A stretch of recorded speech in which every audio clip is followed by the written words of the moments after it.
Bonjour, l'invité du lundi vous propose une rencontre avec Emmanuel Hamelin. Emmanuel Hamelin est ancien député, comme vous le savez, et puis il est aussi aujourd'hui conseiller municipal de la ville de Lyon. Emmanuel Hamelin, bonjour. Bonjour Daniel Dubois. Avant de commencer l'émission, je vous rappelle qu'au bas de l'écran, vous avez l'adresse de la rédaction, sortvredactions@gmail.com. Vous pouvez poser bien sûr toutes les questions que vous voulez à Emmanuel Hamelin et vous ne vous en privez pas. Et puis vous pouvez aussi réagir à ses propos pendant l'émission. Emmanuel Hamelin, je suis heureux de vous avoir sur le plateau. Alors, cette campagne des régionales a enfin démarré, Emmanuel Hamelin. Elle a démarré depuis un petit moment quand même, mais c'est vrai qu'elle a une visibilité particulière parce qu'on est maintenant à une quarantaine de jours à peu près du premier tour, qui, je le rappelle, est le 6 décembre, et le deuxième tour le 13 décembre. Donc voilà, maintenant les choses sont visibles puisque les équipes sont sur le terrain. Mais il y a eu quand même en amont tout un travail de préparation, et je peux vous dire que Laurent Wauquiez est, lui, très engagé dans cette campagne depuis de longs mois. Alors, les grands thèmes de cette campagne pour les Républicains, ce sera quoi? C'est la jonction de ces deux grandes régions, l'organisation, ou ce sont d'autres thèmes comme l'emploi, comme la dynamisation, comme la réorganisation administrative? Bon, il y a un peu tout. Il y a, la réforme sur les régions, elle a été faite. Maintenant, on a une région qui s'appelle Auvergne-Rhône-Alpes. On va faire avec, bien sûr. Pourquoi est-ce que vous dites... Parce qu'on sent que quelques élus, maintenant, pas traînent des pieds, mais ne sont pas satisfaits à 100%.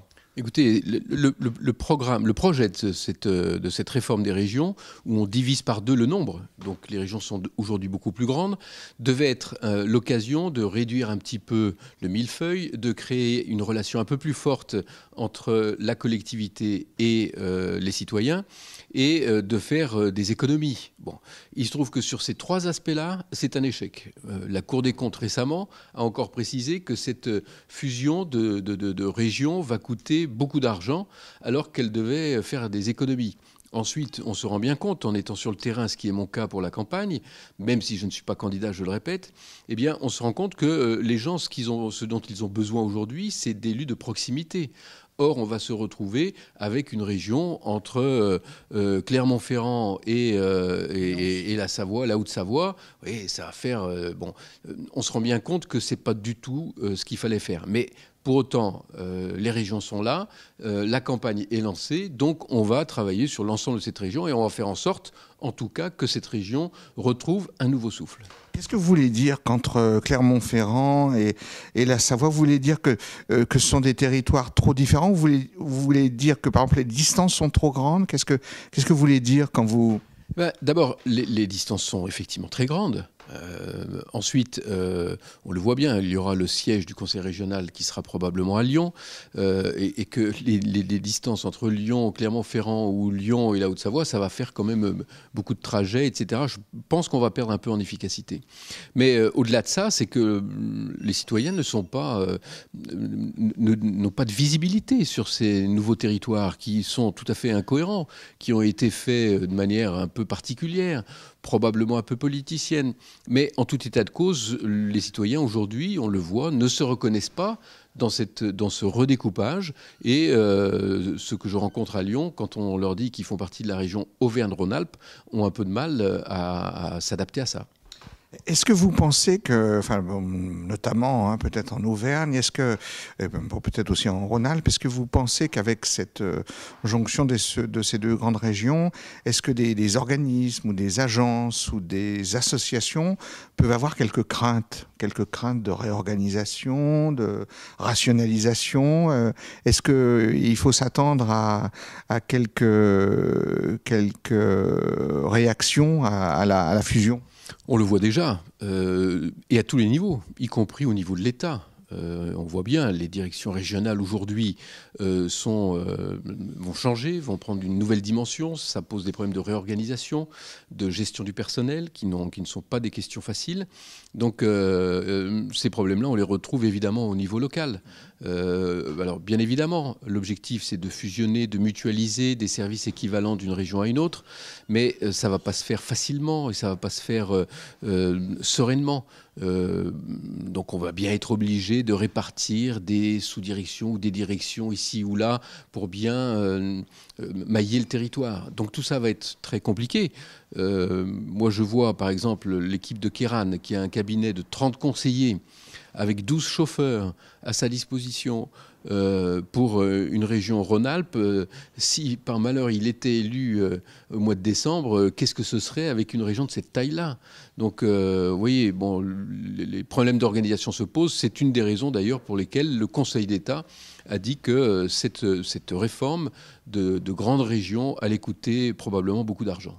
Alors Laurent Wauquiez parle beaucoup d'économie. Il dit que dans sa ville, il a baissé les impôts, il a rationalisé, il est arrivé.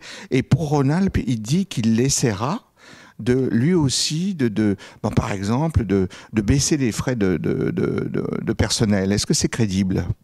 Bien sûr que c'est crédible. Il l'a fait au niveau de sa mairie du Puy-en-Velay et il le fera au niveau de la région. Il est bien évident que quand on est dans une situation comme celle de toutes les collectivités locales françaises, où l'État se désengage et baisse considérablement les dotations qu'il versait aux collectivités, eh bien, les collectivités en question, elles n'ont pas 36 solutions. Soit elles augmentent les impôts, comme a fait Gérard Collomb, soit elles augmentent la dette, soit elles réduisent la voilure. Moi, je pense que le plus sage, c'est de réduire la voilure et de faire en sorte, comme a fait d'ailleurs Christophe Guillotot au niveau du conseil départemental du Rhône. Donc, c'est possible de le faire. Il faut juste une volonté politique. Vous parliez tout à l'heure d'emploi. Je vais vous donner quelques exemples pour montrer quand même qu'il y a des choses qui dysfonctionnent dans notre région. Nous sommes la région où le taux de chômage a le plus augmenté par rapport aux 22 autres régions de France. Ce qui est quand même un signe. Donc, il faut peut-être se poser la question, pourquoi et comment ça se fait? Ensuite, deuxième élément, on le voit sur les contrats d'apprentissage. Comment vous faites pour avoir ces chiffres-là? Ce sont les chiffres officiels, qui sont les chiffres INSEE, qui sont à la disposition de tout le monde. Hors Lyon, parce qu'à Lyon, on dit que les chiffres du chômage sont plutôt mieux que la moyenne. Là, je parle région Rhône-Alpes. Région Rhône-Alpes. Deuxième chose, on le voit, les contrats d'apprentissage qui sont le meilleur moyen pour amener les jeunes dans une situation d'emploi. Et on le sait, le chômage chez les jeunes, c'est probablement un des points les plus complexes. Donc quand on veut promouvoir les jeunes dans l'emploi, eh bien, on fait un effort sur ces politiques-là. C'est une compétence du conseil régional. Eh bien, le conseil régional a perdu 26% d'apprentis, de jeunes rentrés en apprentissage. 26%. Ils ont baissé le budget pour l'apprentissage sur le budget 2015 de 33 millions d'euros. Vous vous rendez compte, c'est absolument colossal. L'objectif de Laurent Wauquiez par rapport à ça, c'est de créer sur le mandat 10 000 apprentis nouveaux, en mettant en place des synergies avec les entreprises locales, en disant on va jouer gagnant-gagnant, vous voulez des marchés, nous on veut que vous preniez des contrats en apprentissage. Il y a plein de mécanismes à mettre en place. Il a la volonté de le faire et il le mettra en application dès qu'il sera, je l'espère, élu à la présidence de la région. Emmanuel Emelin, est-ce que vous participez sur le terrain à cette campagne électorale, à cette campagne pour les régions régionales? Et comment ça se passe? Comment se passe l'accueil par rapport aux citoyens moyens? Écoutez, l'accueil est plutôt bon. Je vous l'ai dit tout à l'heure, je ne suis pas candidat, mais je suis responsable de ma circonscription dont j'étais parlementaire. Donc j'ai 4 arrondissements. Je coordonne l'action de la campagne sur ces 4 arrondissements, dont la Presqu'île. Et nous avons démarré la campagne il y a déjà maintenant quelques temps, mais c'est vrai qu'elle a pris une ampleur particulière depuis quelques jours. Donc nous avons beaucoup de militants engagés sur le terrain, que ce soit sur les marchés où on distribue des informations et qu'on est en contact avec les Lyonnais. Mais c'est aussi des réunions d'appartements, des bas d'immeubles, des réunions de café. On multiplie les actions pour expliquer la démarche qui est celle de Laurent Wauquiez, quelle est son ambition, pour parler aussi des difficultés que connaît aujourd'hui notre territoire. Et je dois dire que l'accueil, il est plutôt bon. Alors, c'est vrai que jusqu'à maintenant, les Lyonnais étaient un peu éloignés de cette campagne parce que les régionales, déjà, c'est une compétence qui est un peu éloignée de leurs préoccupations. Ils ont du mal à l'identifier, donc on fait beaucoup de pédagogie. Mais au-delà de ça, beaucoup n'avaient pas enregistré le calendrier. 6 et 13 décembre, les élections, premier et deuxième tour. On en parle beaucoup et encore pas mal de monde ne sont pas tout à fait au fait de ce calendrier. Donc maintenant, les médias commencent à en parler aussi. Donc je crois qu'il y a une prise de conscience qui se fait. Et puis on le voit bien sur le terrain, l'électorat socialiste est terriblement déçu par l'action de leur gouvernement. Donc ils ne sont pas très enclins à aller se déplacer pour soutenir un Jean-Jacques Ayrault qui est plus isolé que jamais.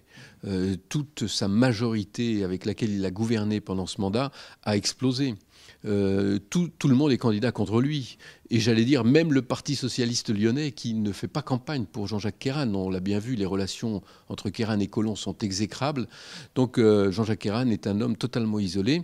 Et alors que Laurent Wauquiez est un homme qui a fait l'union, qui a fait le rassemblement de la droite et du centre. Et on avance groupé de manière, je peux vous dire, assez efficace.